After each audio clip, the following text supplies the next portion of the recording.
Mvuvi mmoja ameuawa baharini mjini Kilifi leo asubuhi kufuatia mzozo uliozuka kati ya wavuvi wenyeji na wenzao kutoka Pemba.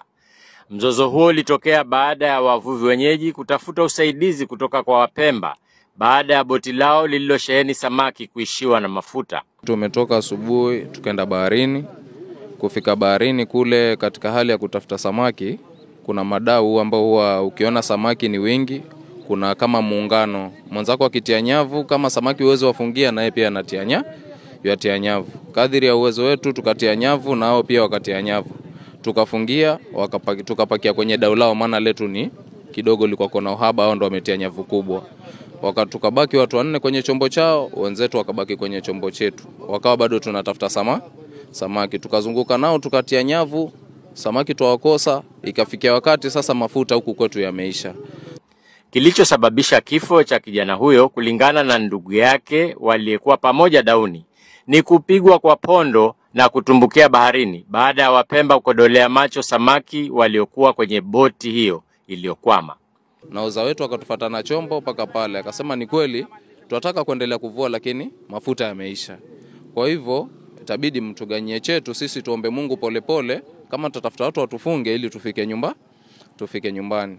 Hao wenzetu huku kuna watu wazima ambao ni watu ambao wametuzidi umri, na hao wenzangu walikuwa ni vijana. Unaona, kadiri ya pale wakawa hawataki wale wengine kuganya wale samaki.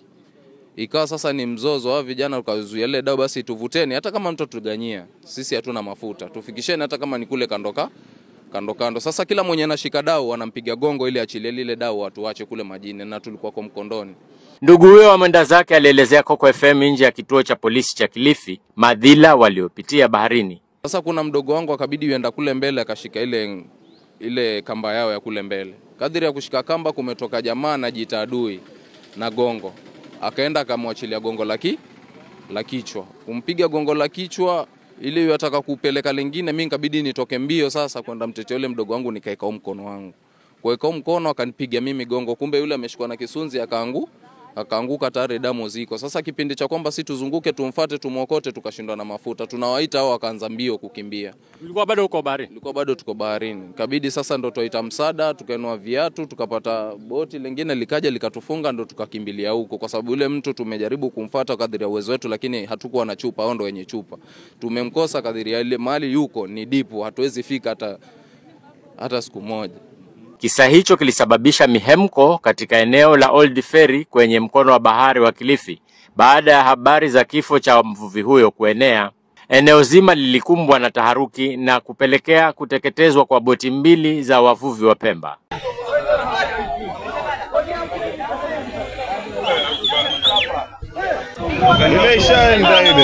Watu angalia moto mzee. Watu wamechoka baba, kuchambua misaada kila siku.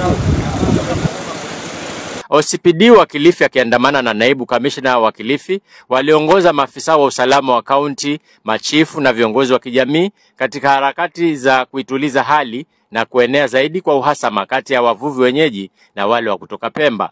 Kitu ningesema pole sana kwa janga hili ambaye imepata watu ya Mnarani, na mimi nataka kuhakikishia nyinyi kama wananchi wa Mnarani, ningependa na naomba na nawasihi tutumishe amani wakati tunaendelea na uchunguzi. Na ile kitu ningependa kuambia nyinyi, wale wote walikuwa kwa hiyo port ambayo ilikuwa kwa bahari tayari wamechukuliwa na wako kwa station. Na mwenda zake ambaye tumepoteza ambaye anaitwa Rashid, uchunguzi inaendelea na hao watu wote wako kwa mkononi mwetu. Tukipata mwili inaendelea, daktari anaendelea na maneno yake, lakini hakuna mtu alitoroka, wale wote walikuwa hapo. Na ukweli itabainika ni nini imefanya mpaka mwenda zake akakufa. So naomba na nawasihi tuwe na amani, tusipoteze maisha ingine. Na uzuri hapa hakuna mtu alitoroka, na kama polisi tunahakikishia nyinyi haki itatendeka. So naomba tu msilipize kizazi kuumiza mwingine kufanya nini. Mimi najua ni chungu, lakini poleni na ndahakikishia kwamba haki imepatikana. Viongozi hao waliutuliza umati uliokuwa na ghadhabu nyumbani kwa mwenda zake. Sisi tunataka haki ya Ali ipatikaniwe tena haraka. Tutasaidiana na maskari ili haki ya Ali ipatikaniwe kwa haraka. Dadake mwenda zake alisimulia kisa hicho, huku juhudi za kutafuta mwili wa kakake zikiendelea. Wale wajaribu kusema basi leteni samaki wetu tutaangalia kwengine, wale wakaanza kuwapiga nini pondo. Walipompiga pondo, yule brother yetu akapigwa pondo, ndo akaanguka, akamenywa na ile prepela ile. Hapo alipo sidhani kama hata mweza kumpata akiwa na vitu vingine. Juhudi za kuituliza hali pia zilishuhudiwa katika eneo la Mnarani la Old Ferry. Ile rescue mission iko kwa process inaendelea ili kwamba tuweze kupata ule mwili wa mwenda zake, na ile katika hali ya kushirikiana kuna vijana ambao tumeenda katika ule upande mwingine wa lile boma wa ile familia ya mwenda zake, tukapata vijana 5 ambao wanashughulika katika kutafuta boat size. Wako tu ndani yetu hapo, wanashughulika katika kutafuta boat ili pia wakati wa ile rescue team inaenda waweze kuenda pamoja nao, kwa sababu najua pia wako na umahiri katika haya mambo ya kuogelea na kukua pale ndani ya maji. So ile kitu ambacho tu ningependa kusisitiza, na najua officers wenzangu pia watasisitiza, kwamba tusijichukulie sheria kwa mikono. Najua inauma, ni uchungu sana, ni jambo ambalo hatukulitarajia limetokezea. Kama ingekuwa ni wakupona huko angekuwa amepona. Mambo tangitambo sana.